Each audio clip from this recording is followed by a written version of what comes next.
I'm waiting for the Windex to dry on the seal. I'm going to start putting the back end back together. I've already installed the third brake light and I've just clipped the cover on, but I haven't put the push pins in yet. And I wanted to show you guys how to reset these. So these are the pins that I showed you the recess on, that you pressed them in to the second detent and then you were able to wiggle them out or pull them out. To reset them, you can grab onto them by the insert, grab the outer ring and push down, and you notice how the center has popped out of it now. You can grab onto that, reinsert it into the panel, and then once it's up in there, all you have to do is just push up on that till the first click and it's flush, and that locks the clip in place.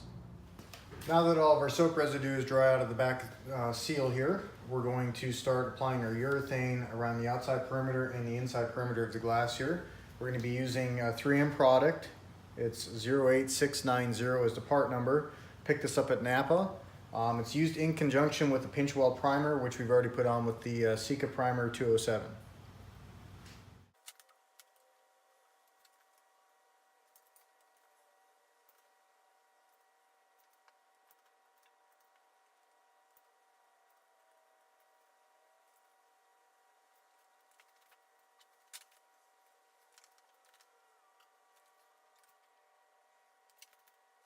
What I was doing just then was checking my application strip, making sure that I had a good contact patch and that it's being put on the way I want it to be put on here.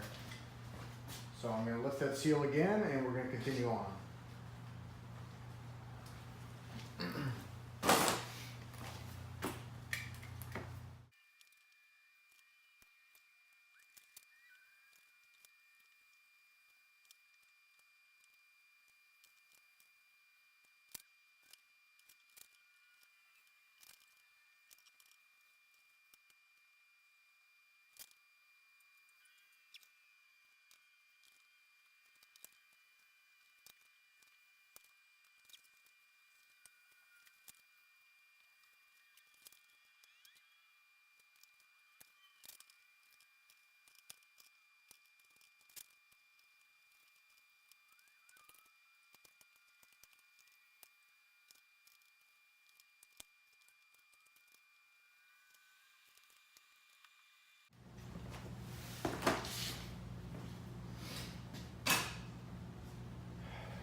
Okay, I'm not gonna lie, that was not fun.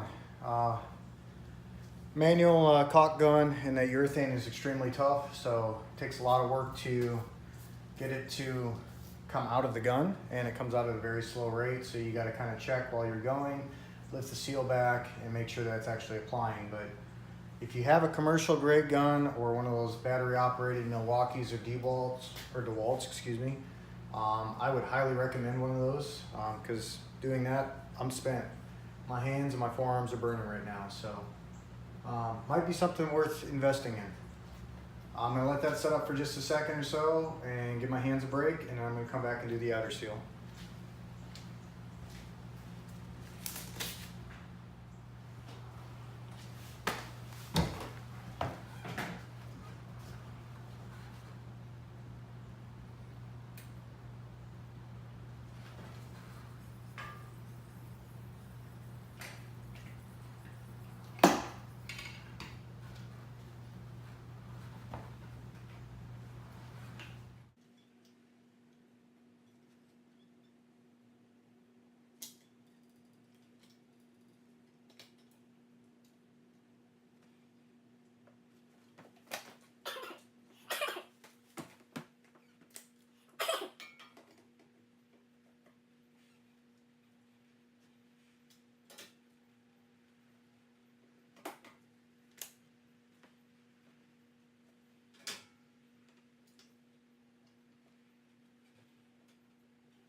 All right. Well, that's done. If that looked like it wasn't fun, it wasn't. That thing fought me every step of the way. And I'd say the #1 culprit is that gun right there. Don't use a Home Depot or Lowe's caulking gun. Go get you a professional grade that's got the ratcheting deal on it, or a power gun, because that was the majority of my fighting, was trying to get this to come out evenly or trying to get it out at all, because it was binding up. So do yourself a favor and get yourself a quality gun.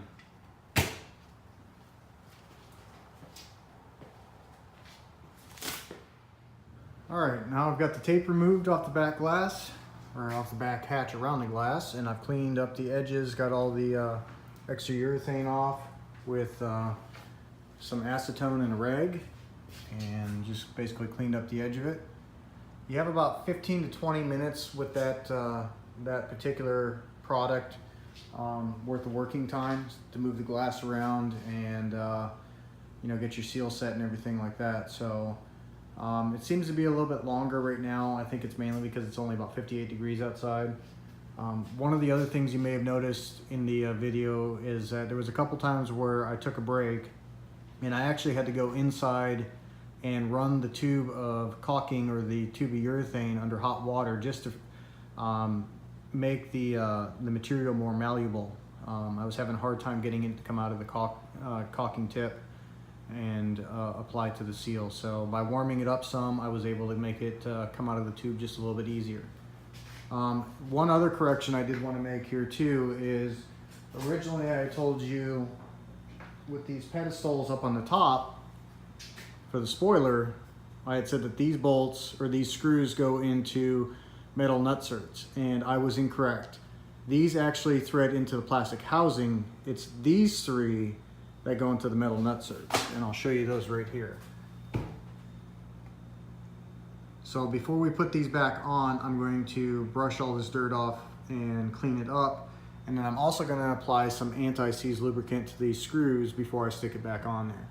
These are the ones that you need to be very careful with. My last tailgate, they actually ate the metal away after the bolt had basically stripped out or seized inside the nutsert, and when I put way too much force on it trying to get that bolt to come out, which was the only way to get it to come out, it basically broke the whole nutsert free out of the body because it was rotted out or rusted. So that is another area that you need to watch for rust. As you can see, I've touched mine up because it was rusting and it was porous around it. So I had Scotch-Brited it, put some Osphol on it, and then I had primed it, I believe with Rust-Oleum primer, and then gave it a shot of black paint over the top of it. So just keep an eye on that too. These tailgates are notorious on these trucks, and like I said, all the 100 series, the 80 series, and I think I've even seen some 60 series where they rot around the rear glass. The 100 series you really have to watch, and some of these 80s too. Down here where the handle is, they like to rot right there as well. And if you see that, you're pretty much looking at a tailgate, because it'll completely rot this pinch weld out right here. Water gets in this panel, and it'll sit in here and just eat it out from the inside out. So yeah, so that's basically where I'm at. So hopefully you guys found this video useful, and it answers some questions as to whether or not it's a project you want to tackle or you want to pay somebody to do it. Just keep in mind that if you pay somebody to do the back glass or to reseal it for you, once they get in there and find the rust, there's going to be an additional charge to that. Or you could always have a glass guy take the glass out for you, drive it home, and then you could do the repairs yourself to the rust, and then have them put the glass back in for you. I mean, I'm sure there's 100 different ways you could do it, but this was something that I decided to take on myself. I'm happy with the outcome. I think it could have come out a little bit better had I taped, or had the right tape and taped it off a little bit better. But